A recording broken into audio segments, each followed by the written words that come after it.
Hello everyone. This is Linen and welcome to the channel. Today we're doing a special anniversary video. Not for me, but for the lovely soul cards. I love these decks. I am more of a fan of Soul Cards 1, which is the blue back, but there is a specialty to the Soul Cards 2, of course.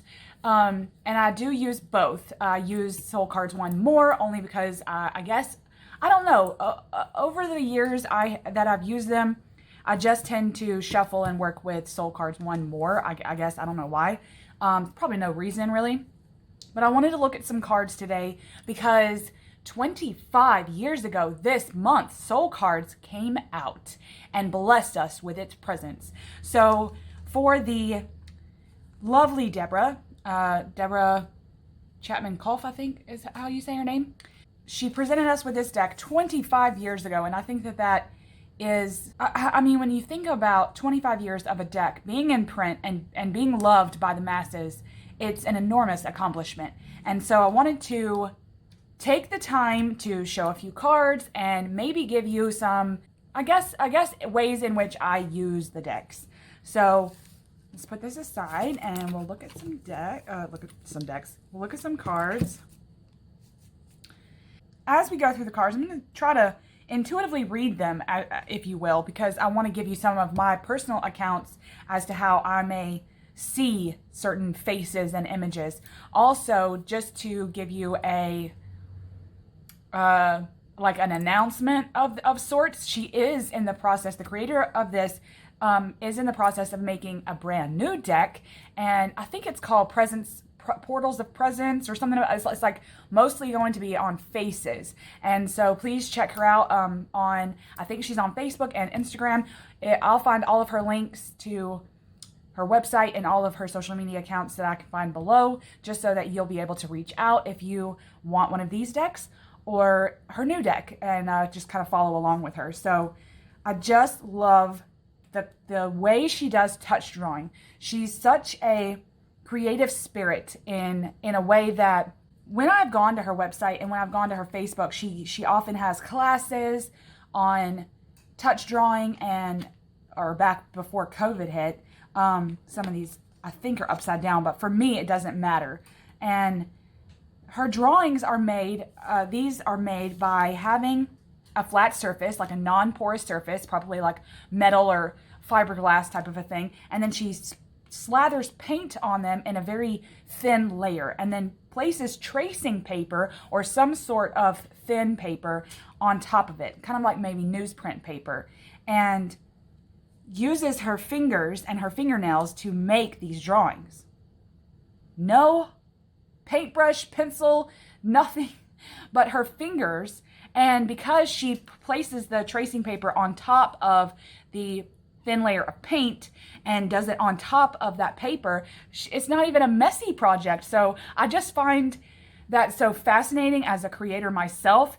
And when I look at some of these images, like when you imagine her doing this with her fingers and her hands and the edges of her palms here to make the like this, she was like, you know, I just love that. And you can kind of see that she's probably brought other items in to make the pieces. Like this looks like leaf prints to me. Like, you know how when you're a child, you pull leaves. I used to do this all the time. You pull leaves in and then you place them down, push the paper on top of that, and then trace them, and then it makes the leaf pop out onto the paper. I love that. And she seems to have used this a lot, at least in Soul Cards 1.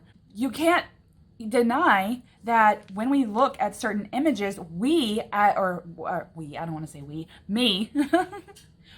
I pull out different, almost like collective unconscious images with this deck, and I can find symbolism with the deck from different mythos that I read about, especially if I'm in the throes of learning something, and say I'm reading a book and I shuffle this deck and I pull a few cards, or maybe even one, usually it's just one.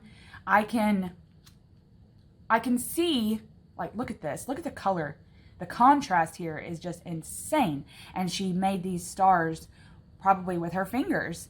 But when I when I pull certain cards, I can immediately make connections to what I'm doing in my day-to-day life. And I think that that's a big part of spirituality for me. I mean, look at the reverence here, the use of people, the use of expression, the use of the hand movements. Like this just looks like a John Singer Sargent hand. But then there's also some shadow aspects that we can pull from this, and that's how I use this deck. I use it a lot in shadow work. If, say, I'm doing shadow work and I've got cards, or even if I'm in an altered state of consciousness, if I've been meditating and I'm kind of like my mind isn't here on this realm, I'll call it, I can pull cards and it shoves me through this matrix-like mentality where I get stuck in tunnels and I get stuck inside the realm of the card. It's almost like I project into the astral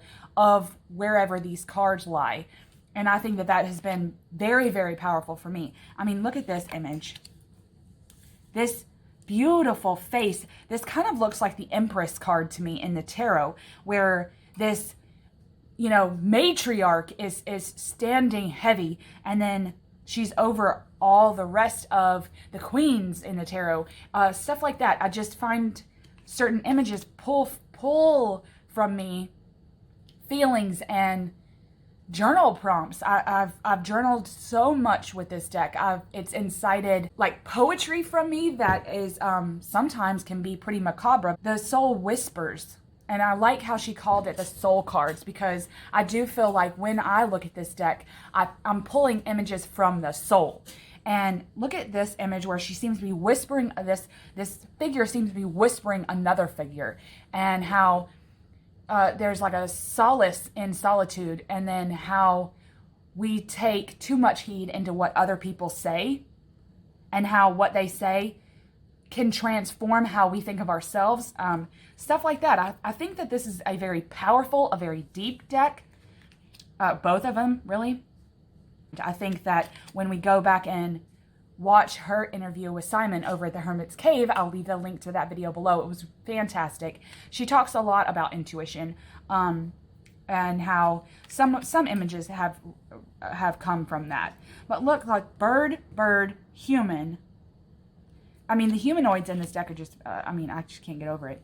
But look, this demon dog figure here reminds me of the Fusili painting, The Nightmare, and how things sit heavy on our chest. So I tend to go more macabre with my readings than probably was intended. But anyway, and like the color, I just think that the level that like this leaf looks like blood, but because it's a leaf and it's a leaf print, that reminds me of the destruction of nature, and how what would be the blood of nature, kind of like the aftermath. I feel like blood of nature would be what the aftermath of destruction looks like, the aftermath of a hurricane or a heavy storm or a fire in the forest, things like that. I think that's where the blood of nature would be. But then the human figure that seems to be pushing out through the veil to nature. It's like, we will bleed with you. We're going to help you. And think about all the times where nature has undergone some destruction, especially like wild brush fires and stuff, and how we, as humans, we tend to go to the aid of nature. And I think that that is really important. If we want to continue to live on this planet, then we need to pull forth and bleed with nature as well. Like this yell. I mean, you can almost hear in your brain the screams that would be emanating from this. And this figure here, like maybe internally the figure is screaming for help. Maybe it's a cry for help, or maybe this is what it feels like to be depressed, because it can feel like this sometimes, where the matters that you, like your day-to-day mundane life, start screaming at you to do things, but you just cannot make your brain tell your body to do those things. And I feel like you scream and shout at yourself, but you just can't make yourself do those things. Getting stuck in cycles there's a huge emphasis on humanoid figures, but then there's also a lot of spiral symbolism in this deck. And I think that when we look back on Einstein and how he said that the universe moves in a spiral, and it is a spiral, if we kind of, you can look at the Milky Way diagram, I feel like that's another thing, that there's a line that I draw from these cards that connect the macro and the microcosm. And I think that the use of spirals pulls me into that. See, I can already see a tree of life figure here in the form of a human, and then this light up here is Keter, and the Ein Sof Or that is above it, this eternal light that we find in the top of our head, the receptive of our brains. Wow, see, look at this. This vase here. Look at this, like, lava tendrils here. That's just insane. This is a great image. But like I said, I find more of a collective, I find lots of collective unconscious images here that I draw forth. Or maybe if I pull some cards, it'll remind me of a certain mythos, maybe that I haven't read all the way through. And then I'll get out my mythology book, which is almost like an encyclopedia, and start diving down rabbit holes. And I think that this can pull forth the academic side of myself and the study geek. Now let's look at soul cards too. I've talked a little about how I may use the deck. Actually, let's go this way so the light can hit it. I've talked a little about how I use this deck. I can use it intuitively. Actually, let's turn this around. I've used it intuitively, or pull forth images that make me, want to study some of those mythos and stories, make up my own stories or make up my own poems. There's another thing that I do with this deck, and it's dream initiation. I know that a lot of people talk about lucid dreaming, but I don't think that what I do is lucid, because I don't think I am lucid. I don't necessarily want to be in a position where I can change my dream. I would like the subconscious to do what it's going to do. And I know that there's more to lucid dreaming than that, but I want to relinquish the control. And I think that for me, lucid dreaming feels like holding at least one of the reins, and I want the subconscious to be completely in control of what my dreams do. So lucid dreaming isn't really where my practice with dreams goes, but I do dream initiation. And that just means that at night when I'm sitting in the bed and, instead of getting on the TV and watching whatever is on, some nights I just want to sit with a nice composition notebook and ramble about the day. Maybe a poem was just out of reach the whole day. And I use that time of solitude to finally get it out. But then I'll pull some cards, and sometimes that's tarot, sometimes it's oracle, but it all depends on like my mood of that day, which deck I decide to take back there. But this deck actually, well, not this one. This one. Stays back on my nightstand right beside my right beside my bed. For some reason, I keep soul cards 1 on my nightstand by my bed, and I think that that's really helped me, because on some nights when I feel a heaviness, that I feel a call or a need to have some sort of control. Maybe the day wasn't going as I wanted it to, or what have you, or maybe the journaling that I did right before bed didn't really fill me with a sense of accomplishment. Then I might pull a card from this deck, and whatever card that is, I sit with that image in my brain while I'm falling asleep. This reminds me so much of Jesus. I know that can sound crazy, but see, the halo to me calls to Mary, but the Byzantine type of art where Jesus would be standing and there would be a halo on him as well as the son of Mary, that is still a heavy image from the Byzantine era. So Because if this was a blue, say this was a blue robe, I might have thought Mary, but for some reason I get Jesus with this. But anyway, I will use, when I sit with certain images in my brain, not all the time, but sometimes it tends to initiate a specific dream, or when I wake up the next morning and I'm able to remember it and I write that dream down. Sometimes I don't write them all down, but especially if I purposely pulled a card for dream initiation, then what I'll do is I'll wake up in the morning, hopefully remember it. I have ways in which I try, there's certain things I do when I first wake up to keep my consciousness at bay, and then I'll write in my journal. And a lot of the times that I've pulled the cards for dream initiation, I can ascertain the similarities and what this card may have pulled up from the subconscious. And I think that has helped me a lot in the last couple of years with dreams and with symbolism. And I try not to take too much time and energy focusing on symbolism, because I think that is yet another level of control that we have to have over our lives, and that a lot of the times it just needs to be something that flows through your consciousness and your subconscious without you really having to, because sometimes it's not going to make any sense. Sometimes there's not going to be any symbolism, and you have to be open to that possibility as well. But sometimes I am able to pull forth how the cards were able to help in the dream, and what that did to my subconscious in those dreams. And see, in this deck, there's more animal.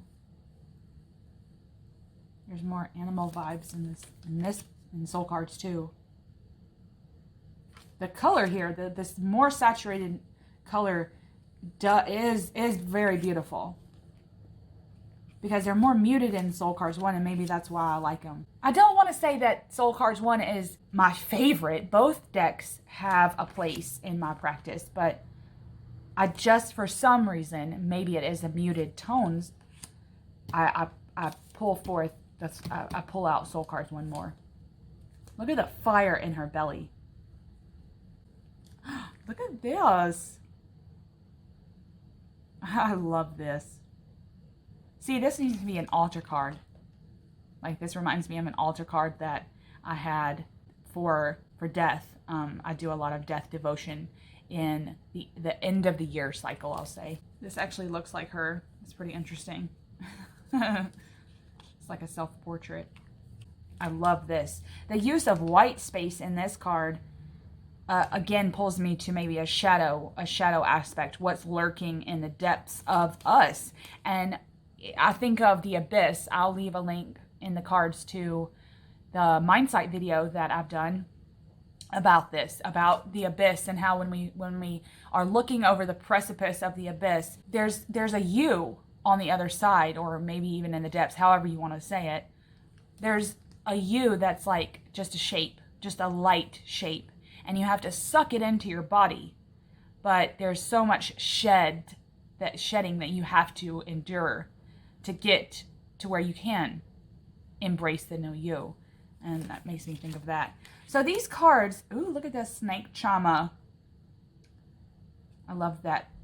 The forehead here is just so pale that it just calls to me on like a third eye level. But, and this being coiled reminds me of Kundalini energy. It's just, ooh, I like how we ended with the rainbow. That's so cool. The cards do so much for me. And I'm going to do a surprise. I have gotten all the materials. I have gotten a metal sheet that I'm going to put on the table out in my back garden. And I've got some thin paper and some water-based oils, and we are going to do some touch drawing as a surprise and a nod to Deborah, and to congratulate these decks for being in our lives and out in the market and still in print 25 years young. I'll go outside and get set up, and I'll meet you out there. Hello, I'm back, and we're going to do a little demo I'm kind of excited. This is the first time I'm trying touch drawing, and I'm just so excited to try it out for you guys on here as someone who is not Miss Deborah. And I guess because I'm a creator and because I just really like diving into all things artistic and paint worthy, I thought I would try my hands at this, and it's going to be so much fun even if I bomb this exercise. So I've got all the materials here. Now what I do not have is a roller. According to touchdrawing.com, which I will leave all the links to her websites and things below so that you can check out some of the, I think she has maybe some workshops, maybe not during COVID, but she used to have a couple of workshops available. Well, anyway, she has a whole website devoted to the soul cards and touch drawing. You can order the materials from her directly. You can order, I think now that since COVID hit, she has free coloring book journals that you can order from her. All you have to do is pay shipping and handling. And I just think that is really lovely. I was able to get on their website and figure out what all the materials I needed. And you need a non-porous surface. And I just had this like old sheet of like sheet metal, and I just, I'm using that. I think she uses whiteboard, or you can use any kind of non-porous surface so that the paint doesn't soak in. And she like rolls her paint really thin with a roll brush, but I'm using this. It's actually an icing smoother, but I don't use this because I like my cakes to look kind of frumpy.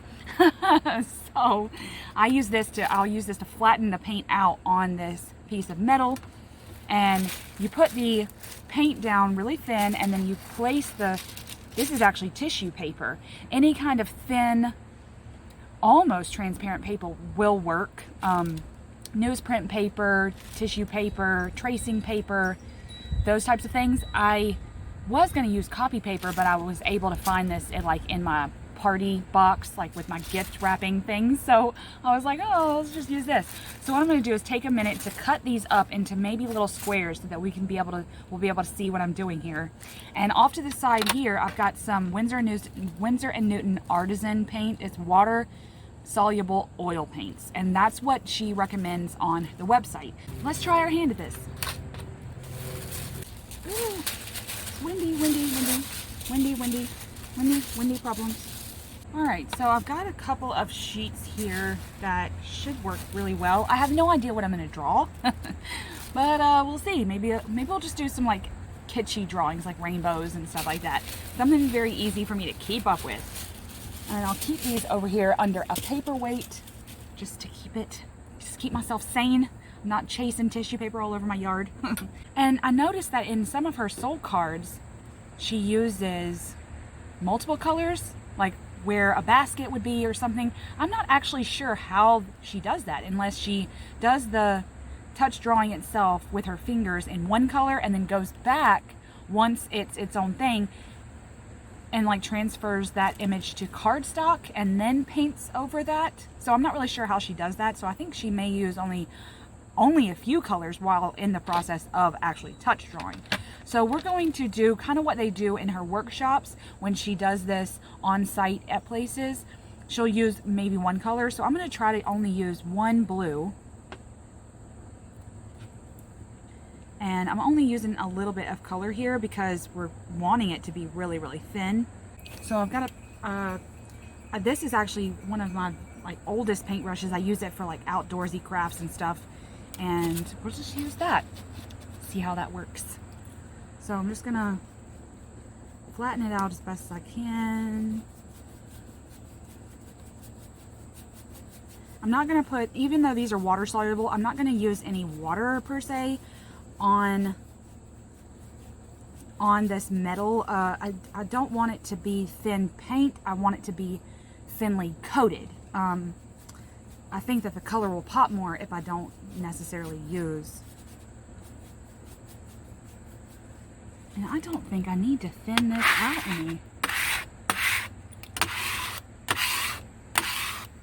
I'm just wanting to get the paint all kinds of smeared everywhere. I don't know, this might be too thin. It looks kind of speckledy, which means that there's not a lot of paint that's, once I've spread that little dab once I've spread that little dollop, doesn't look like a lot of paint, but you know. Let's see what this does. And we'll just kind of go over where it looks speckled and see if that fills it in a little bit more. And I'm sorry if the camera is shaking. I've got the camera on the same stretch of table that this is on. Okay. All right. Let's see if this works, because I don't know what I'm doing here. We're just trying this out for you guys. So I've got one square sheet of tissue paper, and what I'm going to do is I'm going to lay it down like this. I'm not going to push it down. The way that I map the drawing out with my, like the flesh of my hands or my fingernails, which are pretty much non-existent because I bite my nails. I know, nasty habit.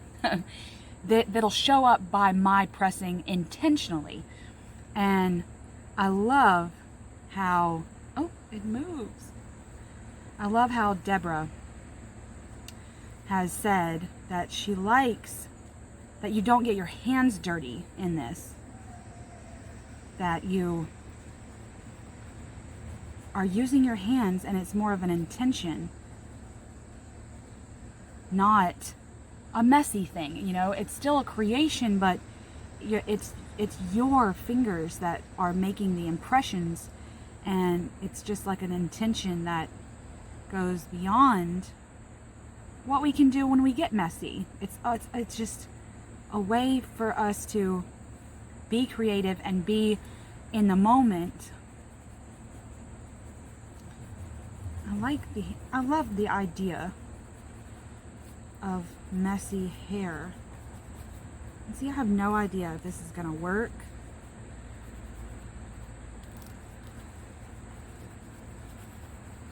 And I'm just doing like weird I went into this. It's so weird when I don't have fingernails to go off of. Just do some weird drawings here for hair, and then maybe some light that comes off the forehead here.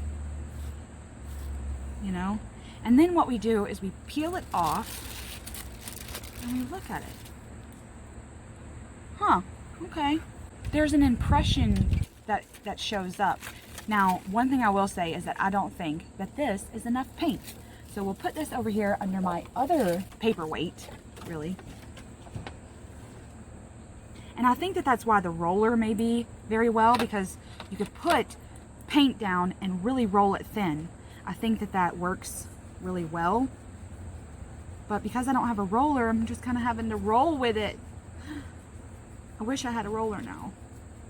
As someone who has a whole craft art cabinet in her house, it's very weird that I don't have like these basic tools, you know? And see, once I thin this out, it doesn't look like a lot of paint ever, but you know, we'll see. All right, let's just do that just to kind of like make it stationary. I love the idea of the bird.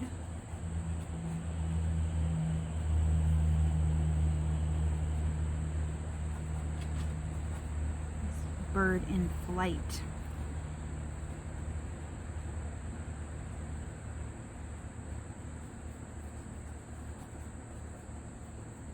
And I know that this looks kind of weird because it's kind of upside down to you guys, but I'm hoping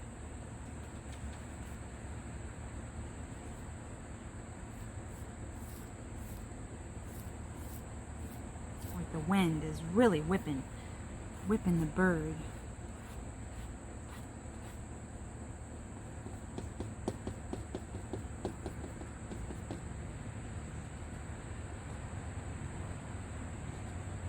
Ooh, I like how that looks on the back of it. So let's peel and see. Ooh, that's nice. Very nice, I like that. Again, they're very light. I think I'm gonna have to use more paint. All right, I feel like I keep having to put paint over paint over paint. I'm not really sure how to figure out how much paint goes down. I guess it's just generous blob and then flatten it to an inch of its life, you know? I like the idea of having like a doorway here. I've done this on the channel before. I seem to have recurring dreams and recurring daydreams about a light coming from the middle of the forest with like this path here. I love thinking about this path and kind of like diving into a Bob Ross painting. You never know where you're gonna go.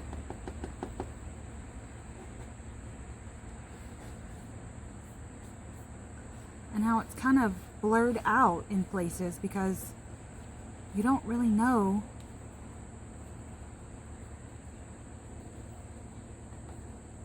where the path is going, but you know that you need to be on one.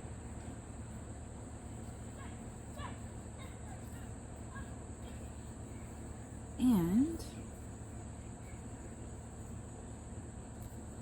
tree canopy. Ooh, I ripped that. Oh no.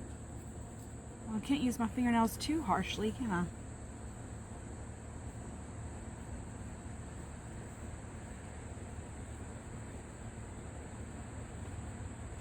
Let's see what that did.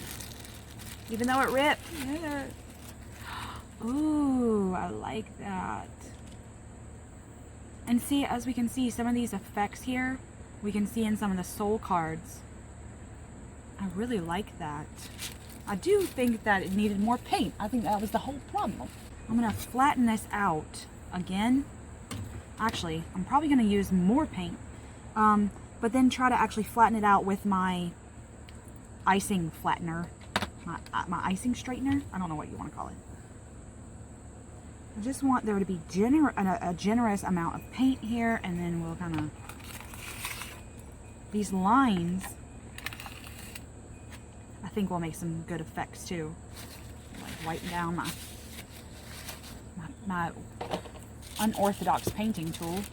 I like how some of it soaks through and then some of it doesn't.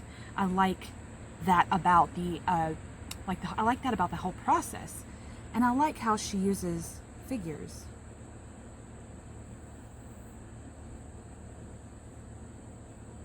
Like these hug.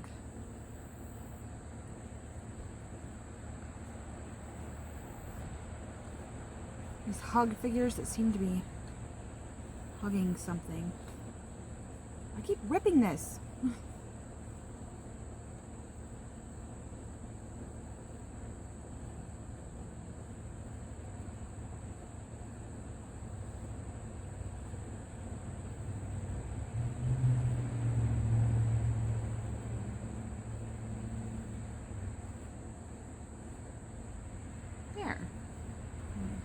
Have to put their thighs in shadow here because this holy grail like thing that they're holding. I love the use of what we can see through this transparent paper. I think that is such a, oh, it just fills me with such a, I think I know already. It's like an anticipation. I think I know already what the other side's gonna look like, but I really don't, you know? Look at that. And see, you don't know offhand. And I think that is, it's just, this would be nice for an exercise that you want to do when you're quiet or when you want to be quiet. Like this play on, you don't want to be messy, you don't want to be doing anything real crazy with your creativity, you just want something that you can do for self, and it doesn't seem to devote a lot of like materials. You don't have to get your whole art cabinet out. And maybe, just maybe,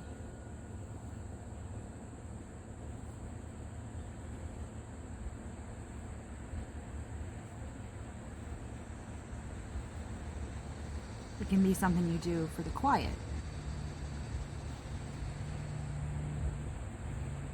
Oh, I like the look of this. Sacred Father Time figure here.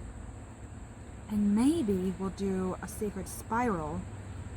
See, now how did I get paint on my fingers? I don't know how that happens. The sacred spiral around here.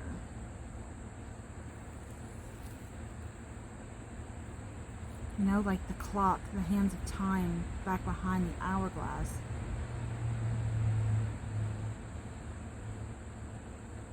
Ooh, I like that. And then way out here is just this grayed out from my flesh.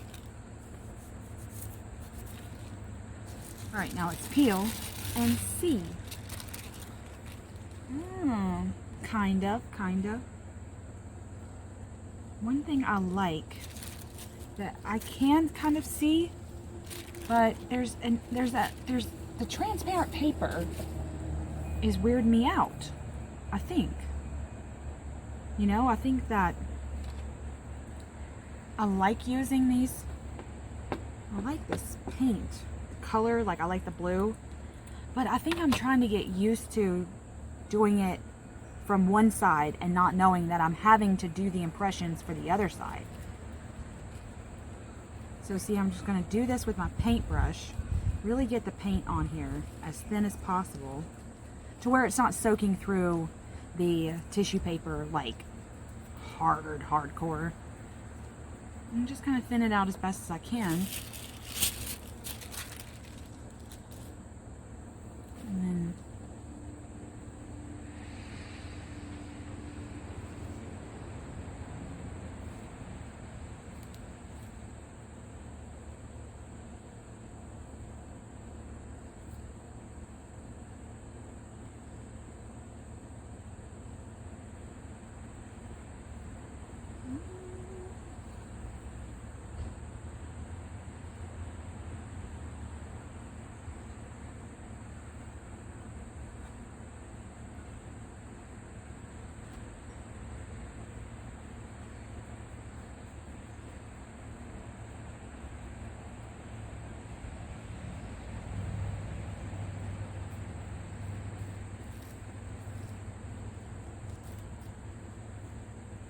and I'm also using, I'm like trying to use like the flesh and the nail, but then I forget that I'm having to really push down what I want to impress on the other side. And that can be difficult too, because I don't know what's being shed on the other side. Let's really darken these out. Looks like they're in shadow.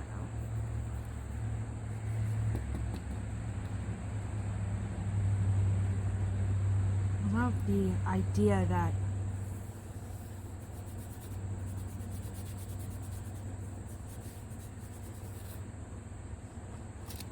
whoops. I really have to think that this tissue paper is actual tissue paper. And that is me listening to my headphones. Oh, this is so much fun. Oh, okay, you guys. This is so much fun. Anyway, you guys, if you have these materials, if this is something that you are interested in, please check the website out.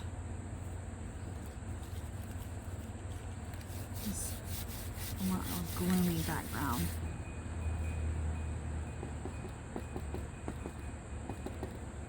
I don't know why I'm choosing rain. See, I guess it's like the thinner we go, the thinner the paper is, and I have to really try hard for my impressions.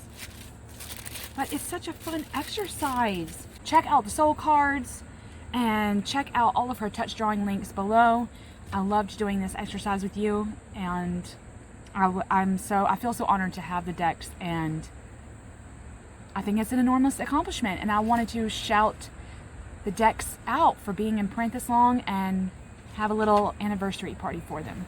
So hope to see everyone again on the channel. Much love.